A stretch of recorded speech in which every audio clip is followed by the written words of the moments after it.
Hey, so I'm at Green Park and I figured why not settle down into a lovely bungalow and, do our usual.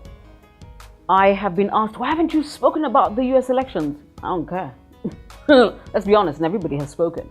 You want to know how that was won? I still spoke to somebody like 2 days ago who was still in shock. I'm like, I made money and then I couldn't even celebrate because everybody was in shock. I was rooting for Hillary, okay? But when I was asked to put my money where my mouth was, I said, I think Trump will take it, and he did. I think what's important is the lessons. Number one, Americans need to calm down because the rest of Africa is rolling its eyes. We're like, really? You're protesting. Not my president is a hashtag, it's dead. And Americans are going nowhere. Kuna mali munaenda, by the way. America is an idea, it's not a country. And the idea of America is bigger. It's bigger than Donald Trump, it's bigger than anybody else. I think for me, the big lessons, and they're there, nobody wants to say it. I'm like, what are we scared of saying it? Mainstream media got it wrong, very wrong. Mainstream media got played. Trump used mainstream media and played them like a puppet. I mean, he polarized them and divided them and then made sure they talked about him all the time.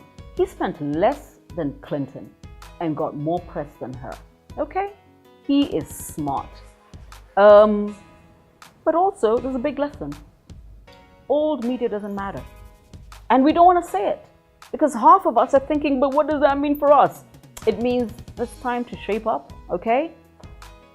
There's been a shift in values, and it doesn't matter where you are, from here to Hong Kong, to Russia, to South Africa, to Nairobi, Kenya. What is that shift? He kept talking about that political correctness that irked him, and I think there's a lot of people who heard him. It's very important to put that into perspective. The polls actually don't matter. What really matters is what happens when you're in that little voting booth by yourself. Because when you're asked a question by some research company, you'll say what you think people want to hear. Okay? So it's not that the pollsters got it wrong. It's just that the public was like, whatever, what is it you want to hear and where are you from? There's a willingness to go against the grain. It happened with Brexit.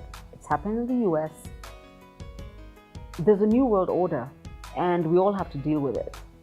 And I think for me, the big one was the evangelicals and the churches and Trump. And you need to find the video where he spoke to the evangelicals.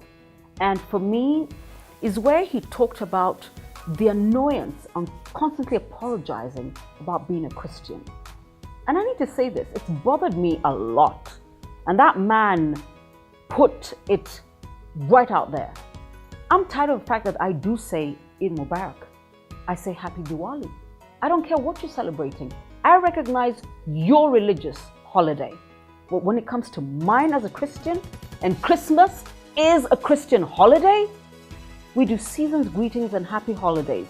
I want to see Merry Christmas. I want to see Merry Christmas on the shops and on greeting cards. And Trump spoke about that and he touched the very core of me. Why is it such a hard thing to be a Christian? It's okay to be Jewish. It's okay to be Muslim. It's okay to be Hindu, to be Buddhist. But Christians need to calm down. No, that one, he spoke to me. And I think he spoke to the evangelicals. So enough of, oh my God, what happened? It happened. Deal with it. Okay?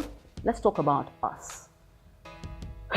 Subscribe, because my next video, there's a reason I'm recording it here in Green Park, because I'm flying out. Because there's some truths I have to say that all of us are not talking about. Subscribe.